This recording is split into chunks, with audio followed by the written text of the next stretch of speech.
The Daughters of the Moon by Italio Calvino, Part 2.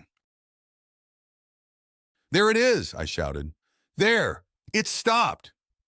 It can't stop, the girl exclaimed, and she ran naked and barefoot over the grass. Where are you going? You can't wander around like that. Stop! Hey, I'm talking to you. What's your name? She shouted out a name like Diana or Deanna, something that could also have been an invocation. And she disappeared. In order to follow her, I jumped back into my car and began to search the drives of Central Park. The beams of my headlights lit up hedges, hills, obelisks, but the girl, Diana, was nowhere to be seen. By now I had gone too far. I must have passed her. I turned around to go back the way I'd come. A voice behind me said, "No, it's there. Keep going." Sitting behind me on the trunk of my car was the naked girl, pointing toward the moon. I wanted to tell her to get down, to explain that I could not travel across the city with her so prominently on view in that condition. But I did not dare to distract her, intent as she was on not losing sight of the luminous glow that was disappearing and reappearing at the end of the drive. And in any case, and this was even stranger, no passerby seemed to notice this female apparition sitting up on the trunk of my car. We crossed one of the bridges that linked Manhattan to the mainland. Now we were going along a multi-lane highway with other cars alongside us, and I kept my eyes staring straight ahead, fearing the laughter and crude comments that the sight of the two of us was no doubt prompting in the cars around us. But when a sedan overtook us, I nearly went off the road in surprise. Crouched on its roof was a naked girl with her hair blowing in the wind. For a second, I thought that my passenger was leaping from one speeding car to another, but all I had to do was turn my head ever so slightly to see that Diana's knees were still there, level with my nose, and her body was not the only one glowing before my eyes. Now I saw girls everywhere, stretched out in the strangest poses, clinging to the radiators, doors, and fenders of the speeding cars, their golden or dark strands of hair contrasting with the pink or dark gleam of their naked skin. There was one of these mysterious female passengers on every car, all leaning forward, urging their drivers to follow the moon. They had been summoned by the endangered moon. I was certain of that. How many of them were there? More cars carrying lunar girls gathered at every crossroads and junction, converging from all quarters of the city to the place above which the moon seemed to have stopped. At the edge of the city, we found ourselves in front of an automobile scrapyard. The road petered out in an area with little valleys, ridges, hills, and peaks. But it was not the contours of the land that created the uneven surface, but rather the layers of things that had been thrown away. Everything that the consumerist city had used up and expelled so that it could immediately enjoy the pleasure of handling new things had ended up in this unprepossessing neighborhood.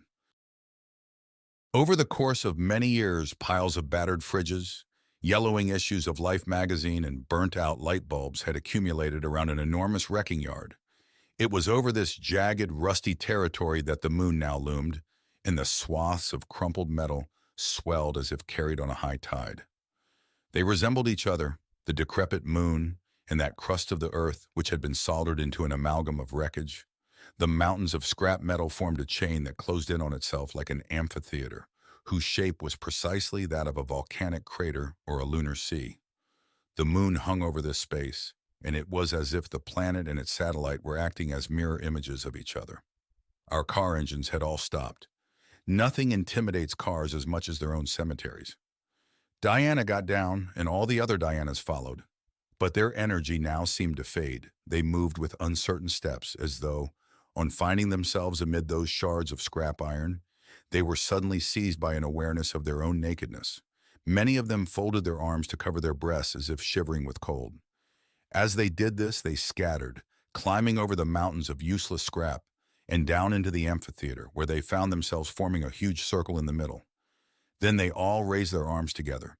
The moon gave a start, as though affected by that gesture of theirs, and it seemed for an instant to recover its energy and to climb again. The circle of girls stood with their arms outstretched and their faces and breasts turned toward the moon. Was that what the moon had asked of them? Did it need them to support it in the sky? I did not have time to ponder this question. At that very moment, the crane entered the scene. The crane had been designed and built by the authorities, who had decided to cleanse the sky of its inelegant encumbrance. It was a bulldozer from which a kind of crab's claw rose up. It came forward on its caterpillar treads, squat and stocky, just like a crab. And when it arrived at the place that had been prepared for the operation, it seemed to become even more squat, to cling to the earth with all its surface. The winch spun quickly, and the crane raised its arm into the sky. Nobody had believed that a crane with such a long arm could be built. Its bucket opened, revealing all its teeth. Now, more than a crab's claw, it resembled a shark's mouth. The moon was right there. It wavered as though it wanted to escape, but the crane seemed to be magnetized. As we watched, the moon was vacuumed up, as it were, landing in the crane's jaws, which closed around it with a dry sound. Crack. For a second, it seemed as if the moon had crumbled like a meringue, but instead it rested there, half in and half out of the jaws of the bucket. It had been flattened into an oblong shape, a kind of thick cigar held between the bucket's teeth. Down came a shower the color of ashes. The crane now tried to drag the moon down out of its orbit. The winch had started to wind backward. At this point, the winding required a huge effort. Diana and her friends had stayed motionless, with their arms raised throughout this process, as though hoping to overcome the enemy's aggression with the strength of their circle. It was only when the ash from the disintegrating moon rained down on their faces and breasts that they began to disperse. Diana let out a sharp cry of lament. At that point, the imprisoned moon lost what little light it had left. It became a black, shapeless rock. It would have crashed down onto the earth had it not been held back by the bucket's teeth. Down below, the workmen had prepared a metal net, which was fixed to the ground with long nails, all around the space where the crane was slowly lowering its load. Once it was on the ground, the moon was a pock-marked sandy boulder, so dull and opaque that it was incredible to think that it had once illuminated the sky with its shining reflection. The jaws of the bucket opened. The bulldozer retreated on its caterpillar treads and almost flipped over as it was suddenly lightened of its load. The workmen were ready with the net. They wrapped it around the moon, trapping it between the net and the ground. The moon struggled in its straitjacket. A tremor like that of an earthquake caused avalanches of empty cans to slide down from the mountain of refuse. Then all was peaceful again. The now moonless sky was drenched with bursts of light from big lamps, but the darkness was already fading anyway. Dawn found the car cemetery holding one more wreck. The moon, marooned at its center, was almost indistinguishable from the other discarded objects. It was the same color, had the same condemned look as something you couldn't imagine ever having been new. A low murmur resounded through the crater of terrestrial trash. The light of dawn revealed a swarm of living things slowly waking up. Hirsute creatures were advancing amid the truck's disemboweled carcasses, the shattered wheels, the crumpled metal.